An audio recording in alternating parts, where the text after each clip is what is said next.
नमस्कार दोस्तों, मैं एस्ट्रोलॉजी लोकेश मुखीजा आपका स्वागत करता हूं लर्न एस्ट्रोलॉजी कार्यक्रम में। दोस्तों, इससे पहले हमने चैप्टर लिया था हमारे देवगुरु बृहस्पति का, सैजिटेरियस राशि का, सैजिटेरियस लग्न का, धनु राशि का। और अब हम अगला जो एपिसोड है ले रहे हैं हमारे शनि देवता की 10वीं राशि मकर राशि का। और मकर राशि में कैसी कैसी प्लेसमेंट होगी लग्न लॉर्ड की, उसके बारे में बात करेंगे, उसके बारे में जानेंगे। माँ भगवती आप सबका भला करे, आप सब पर कृपा करे, यही प्रार्थना करता हुआ इस एपिसोड को हम आगे बढ़ाते हैं। आइए शुरू करते हैं। तो मेरे यहाँ पर आप देख रहे हैं हमारे 10वीं राशि, और जिसके स्वामी देवता हमारे शनि देव हैं। और शनि देव लग्न लॉर्ड बने, लगन के मालिक बने, क्योंकि यहाँ पर इनकी 2 राशियाँ हैं, 11वीं और 10वीं और 11वीं दोनों राशियाँ हमारे शनिदेव की है, यानी कि कुंभ और मकर दोनों ही राशि शनिदेव की है, और दोनों राशि एक दूसरे से जुड़ी हुई है। दोस्तों, शनि देवता साढ़े साती ढैया वगैरह जो है हमारे शनि देवता से, और शनि देवता हमारे जज हैं। अगर लग्न के अंदर ही शनि देवता प्लेस्ड होंगे, यानी कि इसी 10वीं राशि में और लग्न हाउस में शनि देवता प्लेस्ड होंगे, तो दोस्तों इनकी पर्सनैलिटी बहुत अच्छी होगी।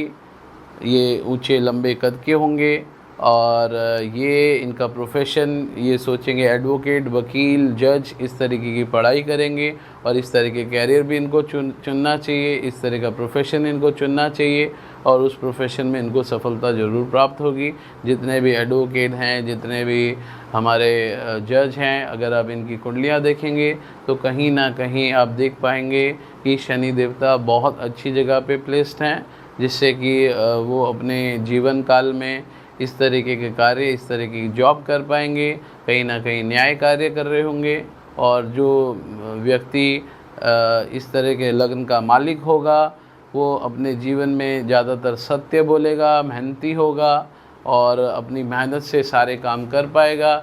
उनकी पूछ भी वैसी होगी, लाइक जजों को दुनिया पूछती है, एडवोकेट्स जो हैं उनके पास अपनी जाके प्रॉब्लम सॉल्व करवाती हैं। तो इसी तरीके का इनका पूरा जीवन काल चलेगा। आइए अब बात करते हैं अगले हाउस के बारे में। अगला हाउस जहाँ पर प्लेस्ड है हमारे शनि देवता की ही दूसरी राशि कुंभ राशि, और कुंभ राशि भी यहाँ इस हाउस के रिलेटेड भी जितनी भी अच्छी बातें हैं वो सारी इस जातक के साथ होगी।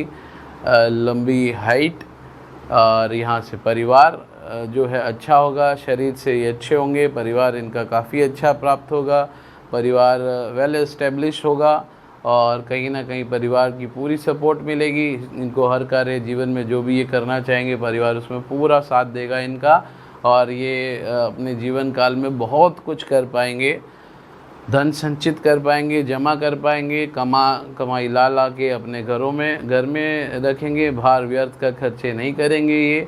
और जितने भी इनके डिसीज़न होंगे इनका परिवार उनका पालन करेगा, इनका परिवार उन डिसीज़नों को मानेगा, क्योंकि जो ये निर्णय लेंगे वो इनकी लाइफ के सही निर्णय होंगे, लोगों के लिए सही निर्णय लेंगे। और कई सारे लोग इनसे सलाह ज़रूर करेंगे, सलाह कर के ही कार्य करेंगे। तो इस तरीके का इनका व्यक्तित्व होगा, और इनकी लाइफ बहुत स्टेबल होगी, बहुत अच्छी होगी।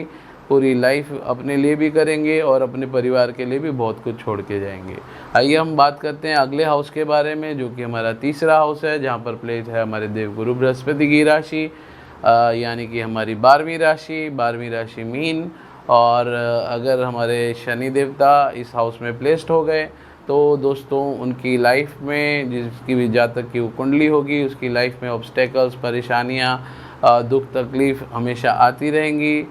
यहाँ पर इस व्यक्ति को, हमारे बृहस्पति देवता को प्रसन्न रखना पड़ेगा, और उनकी पूजा प्रार्थना करके उनको शांत करना पड़ेगा। नहीं तो इनकी पूरी लाइफ जो है स्ट्रगल में निकल जाएगी। पिता से अनबन हमेशा बनी रहेगी, भगवान को कम मानने वाले होंगे, नहीं मानने वाले होंगे, नास्तिकत्व का व्यक्ति हो जाएगा। क्योंकि जब दोस्तों लोगों की लाइफ में स्ट्रगल बहुत बढ़ जाता है तो वो नास्तिक हो जाता है, तो यहाँ पर काफ़ी स्ट्रगल बढ़ जाएगा। और जहाँ जहाँ स्टडी, पढ़ाई वगैरह वो भी यहाँ से डिस्टर्ब होगी।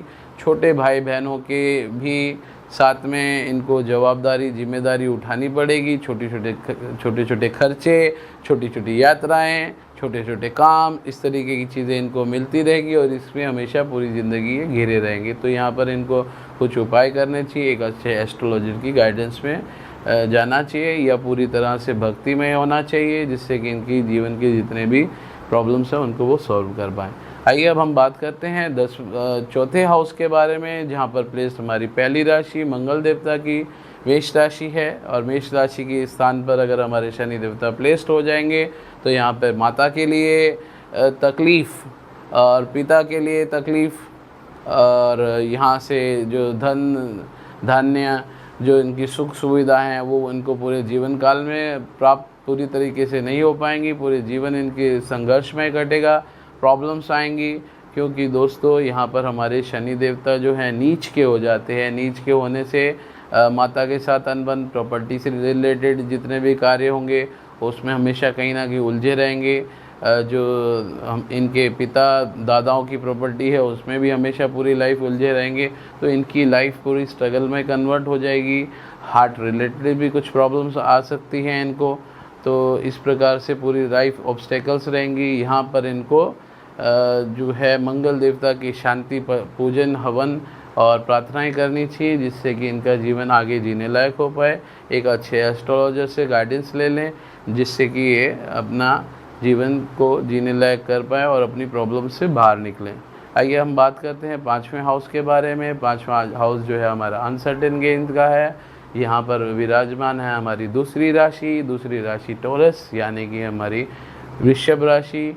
वृषभ राशि जिसके स्वामी हमारे शुक्राचार्य हैं। शुक्राचार्य अति मित्र ग्रह हैं हमारे शनि देवता के, इसीलिए इस राशि को भी अच्छा स्थान मिला है, जिससे कि हमारे शनि देवता अनसर्टेन गेन के मालिक हो जाएंगे। अचानक से लाभ होगा, मित्रों का सहयोग मिलेगा, अपनी लाइफ में बहुत कुछ कर पाएंगे।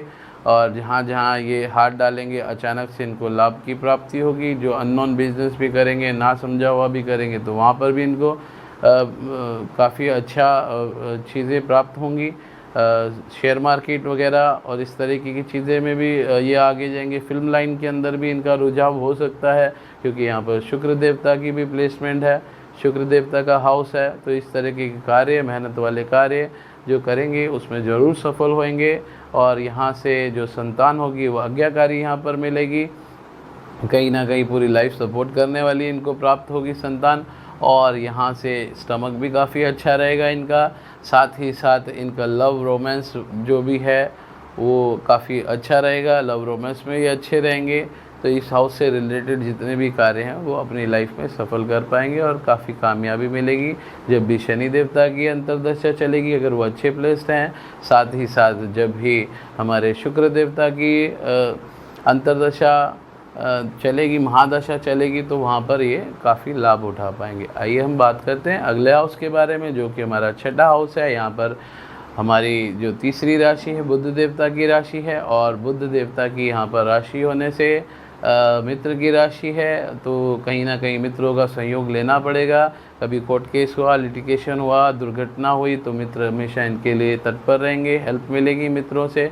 ऑब्स्टेकल्स, परेशानी ज़रूर बनी रहेगी, कंपटीशन हमेशा लगा रहेगा, लेकिन मित्रों के सहयोग से उस ऑब्स्टेकल से कहीं ना कहीं बाहर आ पाएंगे। और यहाँ पर भी इनको पाठ पूजन हमेशा करते रहना पड़ेगा, भगवान में, परमात्मा में आस्था रखनी पड़ेगी, जिससे कि अपनी लाइफ की प्रॉब्लम्स को सॉल्व कर पाएँ। आइए हम बात करते हैं सातवां हाउस। सातवां हाउस हमारा जया हाउस है।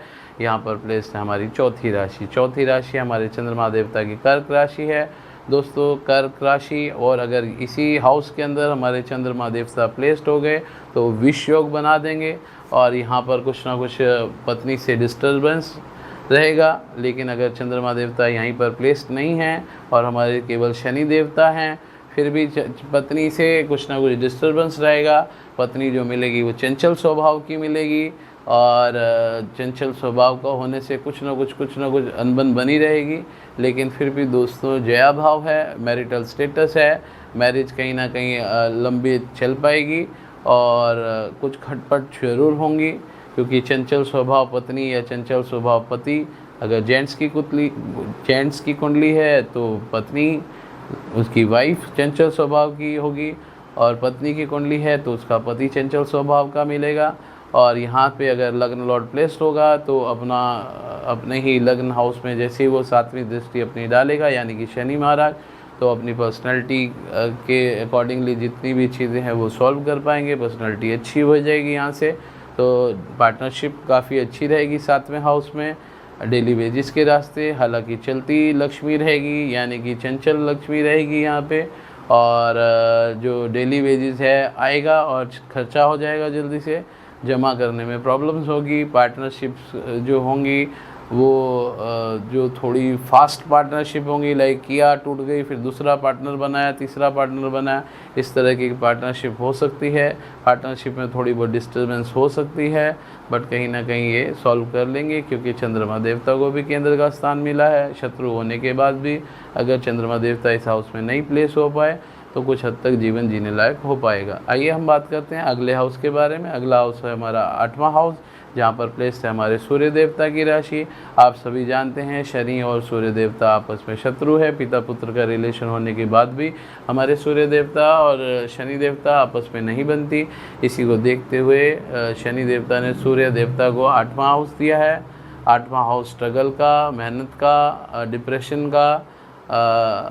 डिप्रेशन इनका बना रहेगा, और दुर्घटनाओं का, और जो आयु है यहाँ से देखी जाती है। तो जो 8वां हाउस है पूरी तरह नेगेटिव हाउस होता है।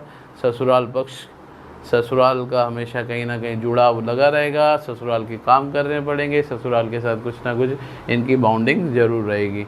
आइए हम बात करते हैं अगले हाउस के बारे में। 9वां हाउस जहाँ पर प्लेस्ड है 9th हाउस के अंदर हमारे जो बुध देवता है, बुध देवता की कन्या राशि, और कन्या राशि यहाँ पर प्लेस्ड होने से त्रिकोण का स्वामी त्रिकोण में आ गया, लग्न लॉर्ड त्रिकोण में आ गया, पिता का स्थान मिला है।